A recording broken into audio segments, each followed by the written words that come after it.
और इस बीच अभय जी को जोड़ना चाह रहे हैं इस बजट। देखिए, एक चीज है कि कैपेक्स के ऊपर खर्चा बढ़ा दिया गया, पिछले बजट में भी बढ़ाया गया था और लगातार बढ़ाया जा रहा है। इसके पीछे तर्क ये दिया जाता है कि इससे सबको फायदा होता है। ठीक बात है, सबको फायदा होता है। साथ में एक तर्क दिया जाता है कि इससे रोजगार भी बढ़ता है। मैं इससे सहमत नहीं हूं। एक जमाने में जब इंफ्रास्ट्रक्चर पर खर्चा बढ़ाया जाता था तब जरूर लोगों को रोजगार मिलता था। जब से उसमें नई टेक्नोलॉजी आई है, सड़क बनाने की, पुल बनाने की, तब से रोजगार देने की क्षमता बहुत कम हो गई है पूंजीगत खर्चा बढ़ाने में। इसीलिए भारत में रोजगारी का हल ये नहीं है। रोजगारी का हल है कृषि क्षेत्र पर ध्यान देना और असंगठित क्षेत्र पर ध्यान देना। असंगठित क्षेत्र पर मोदी जी ने 2 सर्जिकल स्ट्राइक की हैं। एक सर्जिकल स्ट्राइक थी नोटबंदी और दूसरी सर्जिकल स्ट्राइक थी जीएसटी, जिससे असंगठित क्षेत्र तबाह हो गया। फिर कोरोना ने उसको तबाह किया। देश की 95% श्रम शक्ति असंगठित क्षेत्र में है। उसकी तरफ ध्यान नहीं देंगे, देश में खुशहाली नहीं बढ़ेगी। जी, इस पर कुछ राजीव जी जोड़ना चाह रहे थे। रोजगार की बात जब भी होती है तो लोग ईपीएफओ के आंकड़ों को देखना ही भूल जाते हैं। हर महीने वो तो असंगठित क्षेत्र की बात कर रहे हैं। नहीं, ये जो ईपीएफओ में लोग आते हैं वो क्या मतलब भारत के लोग नहीं हैं या इंसान नहीं है? क्या वो घोस्ट हैं? क्या भारत सरकार को अब अपनी जनगणना में एक कॉलम जोड़ना चाहिए, घोस्ट, भूत?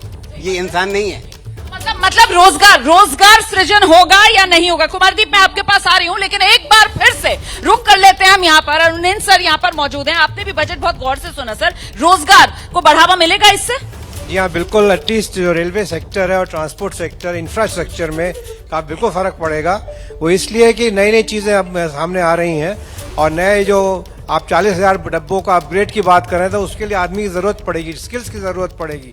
नए कॉरिडोर्स बन रहे हैं, उसके लिए आपको infrastructure development, cement industry, steel industry, इस सब पे फर्क पड़ेगा। तो ये बहुत बड़ा इन्वेस्टमेंट ओपनिंग रेलवे में पैदा की गई है और ये चीज अभी तक सोची नहीं जा सकती थी, क्योंकि पहले पटरी बिछाई जाती थी यातायात के लिए, लेकिन अभी कमोडिटी फोकस करके पटरियां बिछाई जाएंगी, वो कि port connectivity, energy sector, mineral sector और सबसे ज्यादा जरूरी है हाई ट्रैफिक डेंसिटी सेक्टर। इसीलिए वो कॉरिडोर्स बनाने की जो बात कही गई है। रेणु जी, मैं फिर से आपके पास आ गई हूँ और इस सवाल के साथ जो अभी यहाँ छिड़ा हुआ है चर्चा में, रोजगार का मुद्दा। आप तो कह रही थी कि बजट बहुत ही विजनरी है और प्रोग्रेसिव है, लेकिन यहाँ क्या रोजगार को लेकर क्वेश्चन मार्क, प्रश्न चिन्ह है? नहीं मैम, इसमें कोई दो राय नहीं है कि बजट बहुत बढ़िया है। देखिए, जय जवान, जय किसान, जय विज्ञान, जय अनुसंधान, तो इट इज ऐसा नहीं है हम किसी भी क्षेत्र पे किसी को हम छोड़ना चाहते हैं, चाहे वो हमारे किसान भाई हों, चाहे वो हमारे रेलवे का किसान तो खुशी नहीं है। लेकिन देखिए मैम, एमएसपी वगैरह की बात हो रही है तो मैं पॉलिटिकल कमेंट नहीं करना चाहूंगी। फार्म लॉज वगैरह आए थे, किसी वजह से वापस हो गए, तो लेट्स होप कि बहुत जल्दी कुछ अच्छा देखने को हमें मिलेगा।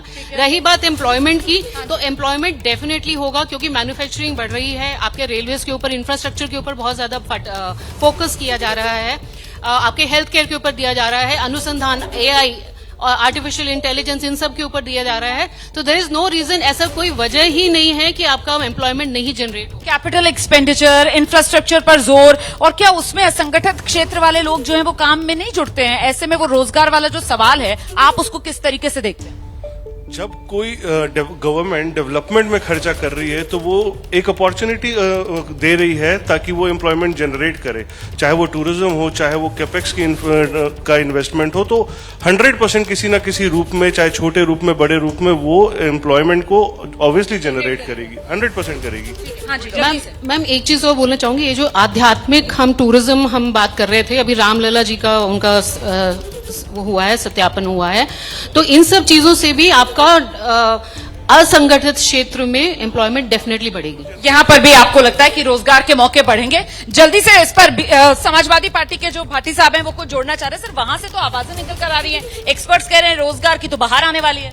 देखिए, उत्तर प्रदेश को क्या मिला है? उत्तर प्रदेश ने जो सबसे ज्यादा सांसद जिता के दिए, यहाँ तक कि कास्ट सेंसस के लिए प्रोविजनिंग भी नहीं हुई कि वो आगे सरकार कराना चाह रही है। उत्तर प्रदेश में जो सबसे बड़ा प्रदेश होने के साथ साथ इंफ्रास्ट्रक्चर में आप देखें, उत्तर प्रदेश को कुछ नहीं मिला है। नई मेट्रो, जो मेट्रोज अखिलेश यादव जी ने बनाई थी, वहां पे उसके आगे कुछ बना नहीं, कोई हाईवेज नए आए नहीं उत्तर प्रदेश के अंदर। तो जो हमने हाईवेज दिए, पूर्वांचल एक्सप्रेस हो, चाहे वो हमारा लखनऊ आगरा एक्सप्रेस हो। इसीलिए आपको लग रहा है कि ये विदाई वाला बजट है मोदी सरकार का। समाजवादी पार्टी को इस बजट में ज्यादा कुछ नजर नहीं आ रहा है। 1 मिनट, कुमारदीप का एक रिएक्शन लेती हूँ। ये रोजगार के संबंध में मैं 2 बातें कहना चाहूंगा। पहली बात, जो इन्होंने अलग अलग सेक्टर्स पे फोकस एरिया कहा, एक कहा कि सर्वाइकल कैंसर के लिए पे जोर दिया जाएगा, तो आप सोचिए कि कितनी फार्मा कंपनीज इसमें इन्वेस्ट करेंगी। This is a note to the investors. दूसरा, आप देख लें वंदे भारत, जो उन्होंने कहा 40,000 सामान्य बोगी जो है, जो उनको स्टैंडर्ड वंदे भारत स्टैंडर्ड किया जाएगा। तो ये विदेशी कंपनियां हैं जो इन्वेस्ट करेंगी भारतीय कंपनियों के साथ जुड़ के, उससे कुछ रोजगार आएंगे। तो प्राइवेट सेक्टर इन्वेस्टमेंट को बूस्ट करने के लिए बात कही गई है।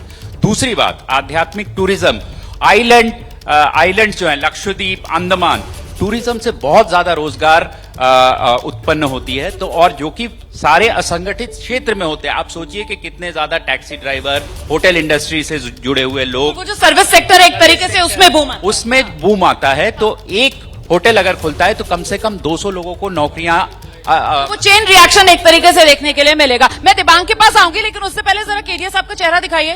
गोपाल केडिया सर इतने मायूस नजर आ रहे हैं यहाँ पर। टैक्स को लेकर किसी तरीके का कोई बदलाव नहीं, और अब जब मैंने नाम लिया है तो चेहरे पर मुस्कुराहट। आ रही हूँ सर आपके पास, बात करूंगी आपसे, लेकिन पहले एक रिएक्शन दिबांग। देखिए, ये जो बात कर रहे हैं ना कि रोजगार का सृजन होगा, रोजगार के लिए बहुत बड़ी बड़ी बातें की गई हैं। आप देखिए, सालाना 1 करोड़ 60 लाख लोग आते हैं जॉब मार्केट में, जो 15 साल से ज्यादा के होते हैं। आप उस पैमाने पर कुछ काम कर रहे हैं क्या? अब राजीव कह रहे हैं कि साहब आंकड़े देखिए, जिस ऑर्गेनाइजेशन के आंकड़े बता रहे हैं, वो संदीप कह रहे हैं वो तो वैसे ही इफ़ी है। अब जो ये सरकार जो है वो सरकार ऐसी है कि उतार चढ़ाव है, महीने दर महीने आप देखेंगे कोई सेक्युलर ट्रेंड नहीं मिलती। और दूसरा मैं ये कह रहा हूं कि सरकार ऐसी है, और इस पर बहुत लिखा भी गया है कि ये सरकार आंकड़े और सही आंकड़े अगर आते हैं तो उसको ये लगता है कि हमारी बहुत ज्यादा आलोचना हो रही है। और जिस तरह से चीन में हुआ, जिस ऑर्गेनाइजेशन ने ये बताया कि आपकी बेरोजगारी का आंकड़ा बढ़ रहा है, उन्होंने वो संगठन ही बंद कर दिया। अगर आप इन आंकड़ों से लड़ेंगे तो आप भविष्य में योजना कैसे बनाएंगे, ये बहुत बड़ा सवाल है। संदीप जरूर इसमें जोड़। रोमाना, एबीपी ने एक कार्यक्रम किया था, उसमें जयंत सिन्हा वित्त राज्य मंत्री थे, उसमें आए थे। उस कार्यक्रम में मैंने उनसे कहा कि सिन्हा साहब, आप ऐसी बढ़िया बढ़िया बातें कर रहे हैं, लेकिन आपकी कुर्सी के नीचे एक टाइम बम टिक टिक कर रहा है। ये बेरोजगारी का टाइम बम है। आपको आवाज सुनाई पड़ रही है? तो बोले हाँ, मुझे आवाज सुनाई पड़ रही है। आज टाइम बम ज्यादा जोर से टिक टिक कर रहा है। अब मोदी जी की कुर्सी के नीचे टिक टिक कर रहा है। जिस दिन बेरोजगार लोग सड़कों पर निकल आए, तो यहां पर जो लोग घुमा फिरा कर चालाकीपूर्ण टिप्पणियां कर रहे हैं, ये अपने घरों में छिपे नजर आएंगे। किसी को सड़क पर निकलने की हिम्मत नहीं होगी उनका मुकाबला करने के लिए।